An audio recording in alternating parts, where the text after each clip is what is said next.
আমার কাছে মনে হয় যে শুধু যারা এই কষ্ট যে না পাইছে, যে বাবা মা, যে সন্তান, যে ভাই বোন না পাইছে, সে আসলে কোনোদিনই বুঝবে না যে এই কষ্ট আসলে কতক্ষণ। এই দেশে ইনসাফ কায়েম করতে যে হাদির মতো বিদ্রোহীরা, হাদির মতো বিপ্লবীরা শহীদ হয়ে যায়, কিন্তু তার বিচার হয় না।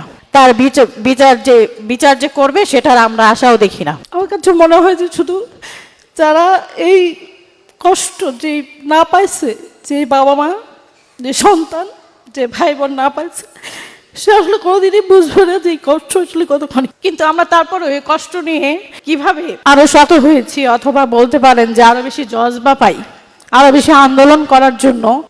আল্লাহ আমাদের রিজিক দিবেন, আল্লাহ আমাদের সম্মান দিবেন, আল্লাহ আমাদের প্রতিষ্ঠিত করবেন, আল্লাহ আমাদের নিরাপত্তা দিবেন।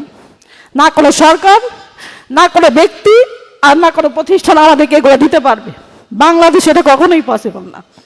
আমরা গত 16 বছর 17 বছর পরেও 5ই আগস্টে এতগুলো বাচ্চা নির্মমভাবে হত্যা হওয়ার পরেও, যখন মাত্র 1-2 বছর এই জুলাই সনদকে কার্যকর করা না হওয়ার জন্য না ভেটে পড়ে, যখন রিট করা হয়, তখন আমরা এগুলাই দেখতে পাই। এবং তার খুনি একদম খোলামেলা ঘুরে বেড়ায়। তাকে 1 ঘন্টার মধ্যে কেউ, মানে অন্য সব কিছু 1 ঘন্টার মধ্যে অ্যারেস্ট করা গেলেও হাদির খুনিকে কেউ খুঁজে পায় না। তাহলে এই দেশ আসলে, এই দেশের আকাঙ্ক্ষা এরকম একটা দেশ দেখার জন্য কি আমাদের সন্তানেরা এরকম করে গুলিবিদ্ধ হয়েছিল? কখনো না। তাহলে আমরা কি নরম হয়ে যাব? আমরা প্রতিবাদ করা ছেড়ে দিব?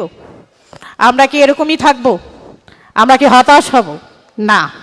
আল্লাহ বলেছেন মুমিন কখনো হতাশ হয় না, তার জীবনটাই হচ্ছে একটা লড়াইয়ের জীবন।